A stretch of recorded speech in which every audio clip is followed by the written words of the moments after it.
Hello guys, welcome to my channel. देखिए, आज हम लोग फिर से करंट अफेयर्स में आपके सामने आज कौन कौन से नए लेटेस्ट करंट अपडेट्स डिस्कस करने जा रहे हैं।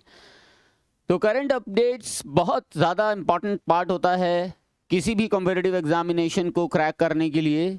उसी कंटेक्स्ट में हम लोग आज आपके सामने करंट अफेयर्स की एक नया सीरीज़ लेकर के आए हैं। मोटिवेटिंग वर्ड्स के साथ स्टार्ट करते हैं आज का करंट अफेयर सेशन। देखिए, मोटिवेटिंग वर्ड्स में कुछ शेर होते हैं और कुछ स्कॉलर्स के कमेंट्स भी होते हैं। तो इसमें थियोडोर रूजवेल्ट ने कहा है कि believe you can and you are halfway there. अगर आप अपने आप पर विश्वास करते हो तो आपने आधी फतह तो वैसे ही कर ली। मंजिलें उन्हीं को मिलती हैं जिनके सपनों में जान होती है। पंख से कुछ नहीं होता, हौसलों से उड़ान होती है। तो चलिए, इन्हीं मोटिवेटिंग वर्ड्स के साथ स्टार्ट करते हैं हम लोग आज का करंट अफेयर्स सेशन। तो सबसे पहली न्यूज़ है कि पोर्ट ब्लेयर का नाम चेंज कर दिया गया है। पोर्ट ब्लेयर जो अंडमान निकोबार की कैपिटल हुआ करती थी, अब इसका नाम श्री विजयपुरम रखा गया है। ये डिक्लेरेशन अमित शाह जी, जो भारत के होम मिनिस्टर हैं, उन्होंने डिक्लेयर किया। तो ये आप जो क्लिपिंग देख रहे हैं, ये द हिंदू की क्लिपिंग है जिसमें लिखा हुआ है Port Blair to be renamed as Shri Vijayapuram. ये अंडमान निकोबार का मैप है। Union home minister Amit Shah ने अनाउंस किया कि पोर्ट ब्लेयर श्री विजयपुरम के नाम से एड्रेस किया जाएगा। 13 सितंबर 2024 को ये डिक्लेरेशन उन्होंने पास किया है।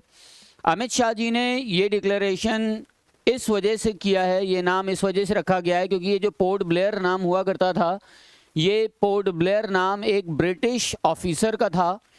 इस ब्रिटिश ऑफिसर के नाम पर ये नाम जाना जाता था। तो अब ये ब्रिटिश हेजेमनी को ख़त्म करते हुए इन्होंने भारतीय हिंदुस्तानी नाम श्री विजयपुरम नाम रखा है। और श्री विजयपुरम नाम इस वजह से रखा है क्योंकि यहाँ पर सबसे पहले सुभाष चंद्र बोस और उनकी आज़ाद हिंद फौज ने विजय प्राप्त की थी। और अंडमान और निकोबार का नाम उन्होंने चेंज करके स्वदेश और स्वराज रखा था। हिस्टोरिकली अंडमान निकोबार को रामायण पीरियड से माना जाता है। इसे हनुमान नाम से एड्रेस किया जाता था रामायण पीरियड में। फिर मार्को पोलो जब आया 19th सेंचुरी में, तो मार्को पोलो ने इसे अंगामियन नाम दिया। बाद में 17th सेंचुरी में लेफ्टिनेंट आर्चिबाल्ड ब्लेयर ने यहाँ पर एक royal Indian navy setup establish किया। और इस रॉयल इंडियन नेवी सेटअप की वजह से इस जगह का नाम उन्होंने अपने नाम पर पोर्ट ब्लेयर रख दिया और तब से ये पोर्ट ब्लेयर के नाम से जाना जाता है। यहाँ पर बहुत सारे कॉटेज, प्लांटिंग, किचन गार्डन्स और ऑर्चर्ड्स एस्टैब्लिश किए अंडमान निकोबार में। अंडमान निकोबार चोला एम्पायर में भी बहुत बड़ा नेवल बेस हुआ करता था। उस समय नेताजी सुभाष चंद्र बोस ने सबसे पहला तिरंगा आज़ाद हिंद फौज के अंडर में यहीं पर फहराया था और इसे स्वदेश और स्वराज नाम दिया गया था। वीर सावरकर भी यहीं की पोर्ट ब्लेयर की सेल्युलर जेल में बंद थे जिसे सजाए काला पानी कहा जाता था। ये सारे डॉक्यूमेंट, सारे स्टेटमेंट खुद अमित शाह जी ने 13 सितंबर 2024 को कहे जब पोर्ट ब्लेयर का नाम श्री विजयपुरम उन्होंने कन्वर्ट किया। चलिए अब हम लोग अपने सेकंड करंट अफेयर पर आते हैं जो कि SCOS से रिलेटेड है। What does dissolution of SCOS stands for. तो SCOS क्या है, चलिए इसी पर हम लोग आज चर्चा करते हैं। SCOS का मतलब है कि standing committee on statistics. Statistics क्या होता है? सांख्यिकी किसे कहते हैं? तो सांख्यिकी कहलाता है कि डाटास को प्रोसेस करना। जो नेशनल पॉपुलेशन रजिस्टर बनाया जाता है या जो सेंसस डिक्लेयर किया जाता है, उसमें अलग अलग डाटास को प्रोसेस करने का काम स्टैटिस्टिक्स कहलाता है। तो स्टैंडिंग कमेटी ऑन स्टैटिस्टिक्स को डिसॉल्व कर दिया union ministry of statistics and programme implementation ने। इसे मॉस्पी कहते हैं, union ministry of statistics and programme implementation, MoSPI. तो मॉस्पी ने SCOS को अब डिसबैंडन कर दिया है। ये declaration former chief statistician Pranab Sen ने किया। क्यों किया गया है? क्योंकि जो फाइनलाइजिंग टेबुलेशन प्लान होता है, इस फाइनलाइजिंग टेबुलेशन प्लान को अप्रूव करने का काम स्टैंडिंग कमेटी ऑन स्टैटिस्टिक्स किया करती थी, जिसमें 14 मेंबर हुआ करते थे। अब ये 14 मेंबर नहीं होंगे, अब इसकी जगह पर ये काम न्यू स्टीयरिंग कमेटी करेगी, जिसमें 17 मेंबर्स को लिया जाएगा, 17 मेंबर होंगे। इसके अलावा एक नॉन मेंबर सेक्रेटरी भी इसमें इन्वॉल्व होगा। टोटल कुल मिलाकर के 18 मेंबर होंगे। ये गवर्नमेंट की एडवाइस पर सर्वे कराने का काम करेगी, सैंपल डिजाइनिंग का काम करेगी, सर्वे इंस्ट्रूमेंट्स का काम करेगी। तो इस वजह से ये SCOS को डिसॉल्व करके नई स्टीयरिंग कमेटी बनाई गई है। Why was the SCOS dissolved? तो अभी हम लोगों ने देखा कि जो 14 मेंबर कमेटी हुआ करती थी, उसे 18 मेंबर कमेटी बनाया गया। इसमें गवर्नमेंट का भी रिप्रेजेंटेटिव इन्वॉल्व किया गया। इसको गवर्नमेंट अब टारगेट दिया करेगी कि गवर्नमेंट सैंपल सर्वे कराए, गवर्नमेंट सैंपल डिज़ाइन करवाए। तो ये सारा काम अब गवर्नमेंट के अंडर में किया जाएगा। पहले ऐसा नहीं होता था, पहले ये सारा काम सेंट्रल स्टैटिस्टिकल ऑफिस और NSSO national sample survey office के अंडर में किया जाता था। तो इसी वजह से अब इसे डिसॉल्व कर दिया गया है। Human rights groups question delay in appointment of NHRC chairperson. NHRC का मतलब होता है नेशनल ह्यूमन राइट्स कमीशन। तो नेशनल ह्यूमन राइट्स ग्रुप ने, जो नेशनल ह्यूमन राइट्स कमीशन है, इसके चेयरमैन के अपॉइंटमेंट पर सवाल उठाए हैं कि क्यों NHRC का चेयरमैन अभी तक नहीं बनाया गया है।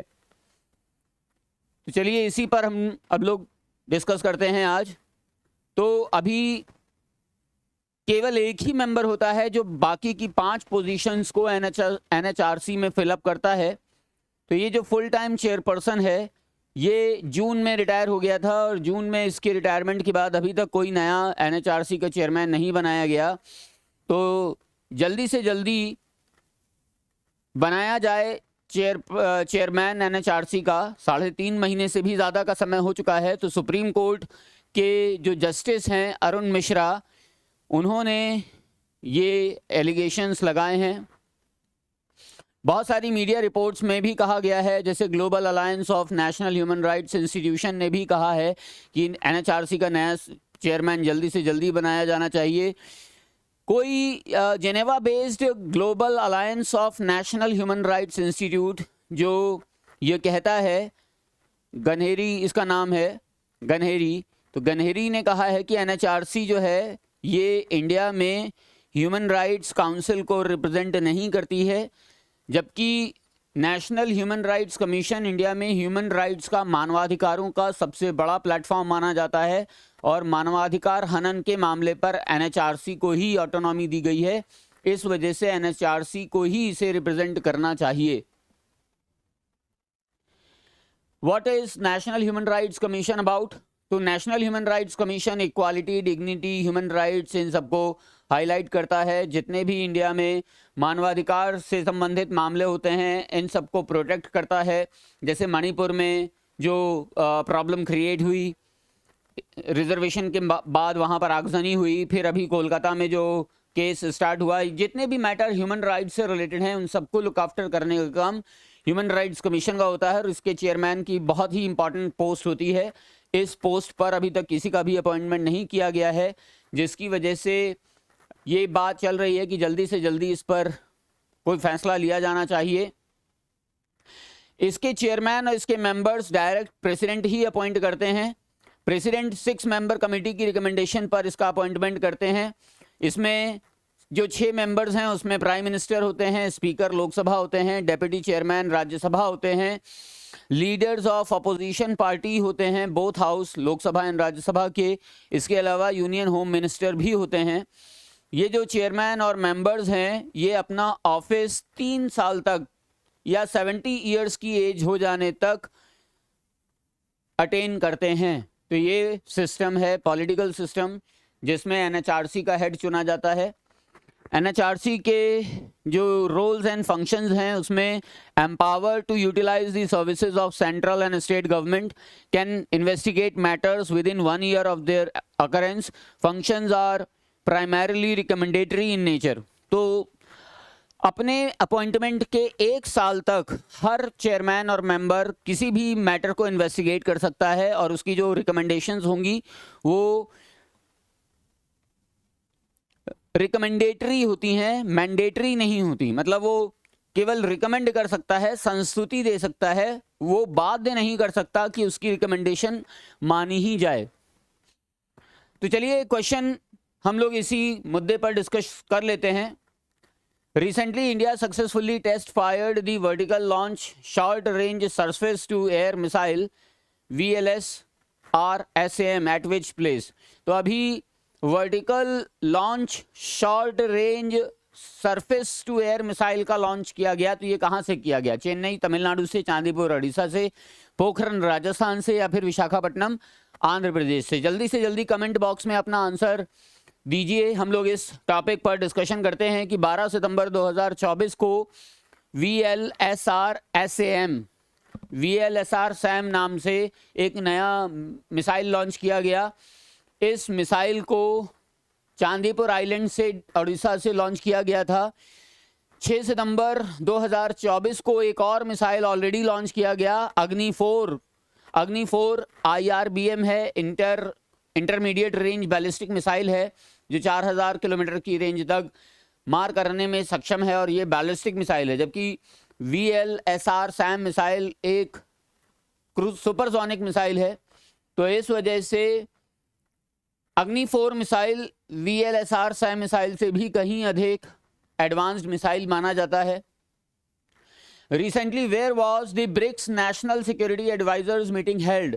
अभी हाल ही में ब्रिक्स की नेशनल सिक्योरिटी एडवाइज़र की मीटिंग हुई है। ये कहाँ पर हुई है? रशिया में, चाइना में, इंडिया में या फिर ब्राज़ील में? जल्दी से अपना आंसर कमेंट बॉक्स में दीजिएगा। अभी हाल ही में national security adviser Amit Doval Russian president Vladimir Putin से मिले। 12 सितंबर 2024 को ये मीटिंग फाइनलाइज की गई। ये मीटिंग ब्रिक्स के नेशनल सिक्योरिटी एडवाइज़र्स की मीटिंग थी। रशिया ने अभी इस ब्रिक्स की मीटिंग को चेयर किया। 16वीं ब्रिक्स समिट हुई है ये कजान में 22 से 24 अक्टूबर को 16वीं ब्रिक्स मीटिंग ऑर्गेनाइज की गई है। प्रेसिडेंट पुतिन इसमें भारत के प्राइम मिनिस्टर नरेंद्र मोदी जी को भी इनवाइट करेंगे। ब्रिक्स नेशनल सिक्योरिटी एडवाइजर्स की इस मीटिंग में जो 11 से 13 सितंबर तक चली, इस मीटिंग में भारत की तरफ से अजीत डोभाल ने प्रेजेंट किया। ये मीटिंग रशिया में ऑर्गेनाइज की गई थी। चलिए अब नेक्स्ट करंट अफेयर पर आते हैं। Recently senior citizen of which age has been included under Ayushman Bharat Pradhan Mantri Jan Arogya Yojana? तो अभी हाल ही में आयुष्मान भारत प्रधानमंत्री जन आरोग्य योजना की सीनियर सिटीजन में कौन सी एज ग्रुप के लोगों को शामिल किया गया है? 70 साल और ऊंचे above, 65 years and above, 70 years and above, 75 years और अबव। तो जल्दी से इसका आंसर कमेंट बॉक्स में दीजिए। चलिए इस बात पर हम लोग डिस्कशन करते हैं। तो प्रधानमंत्री जन आरोग्य आयुष्मान भारत प्रधानमंत्री जन आरोग्य योजना में 70 साल और उससे अधिक आयु वर्ग के लोगों को भी शामिल कर लिया गया है। 2018 में ये स्कीम लागू की गई थी। उस समय 35.4 करोड़ लोगों को आयुष्मान कार्ड हैंडओवर किए गए थे, जो 33 स्टेट्स और यूनियन टेरिटरी के लोग इसमें शामिल थे। अभी 5 लाख का सालाना हेल्थ इंश्योरेंस कार्ड इश्यू किया जाता है, जो एक परिवार के लोगों को दिया जाता है। अब मान लीजिए अगर परिवार में 2 लोग हैं जिनकी तबीयत खराब हुई है, तो 2 लोगों को 5 लाख रुपए का ये बीमा दिया जाएगा। अगर एक की तबीयत खराब हुई है तो एक भी इसका लाभ उठा सकता है। अगर 2 लोग हैं तो 2.5 लाख डिस्ट्रीब्यूट हो जाएंगे, या जैसे भी उनका मेडिकल एक्सपेंस होगा उसके अकॉर्डिंग 5 लाख रुपए ही उनको दिए जाएंगे। तो ये सिस्टम है। अब इसमें 70 साल से ज़्यादा के लोग भी शामिल कर लिए गए हैं। ये एक बहुत बड़ा कदम है सरकार का, जो सीनियर सिटीजन्स को भी इसमें इंक्लूड कर लिया गया है। Recently Oman hosts eastern bridge 7th and AI Ninja 5th exercise with which country? India, Bhutan, Myanmar या फिर नेपाल? तो इंडिया और ओमानी मिलिट्री फोर्सेस ने अभी बायलेटरल एक्सरसाइज कंडक्ट कराई सितंबर 2024 में। इसमें इंडियन एयरफोर्स ने पार्टिसिपेट किया। ये exercise eastern bridge 7 air force base Masirah Oman में ऑर्गेनाइज कराई गई थी 11 से 22 सितंबर 2024 के बीच। इंडियन कंटिजेंट मिग 29 और जैगुआर फाइटर प्लेन्स ने इसमें शिरकत की, जबकि C-17 globe master 3rd transport planes भी इसमें शामिल किए गए। तो ये एक्सरसाइज अल निंजा 5th 13 सितंबर से 26 सितंबर के बीच चलाई जा रही है सलाला ओमान में। तो ओमान में ये मिलिट्री एक्सरसाइज कंडक्ट कराई गई जिसमें भारत ने भी पार्टिसिपेट किया। एयर एक्सरसाइज है ये। Which country recently took seat as a member country of the United Nations in the 79th General Assembly session.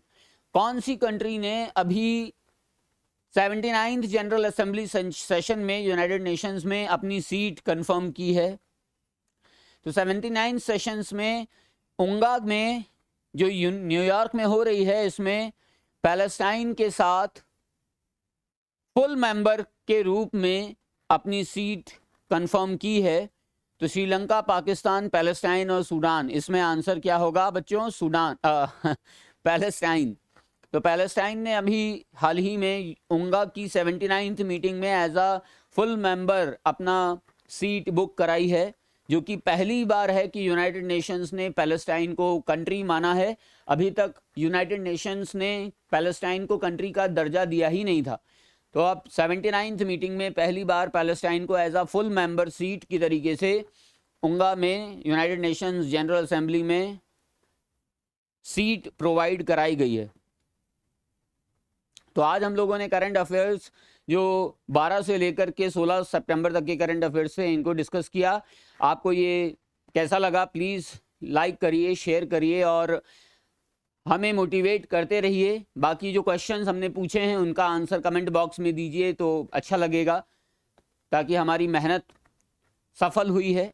आज इतना ही। जय हिंद, जय भारत।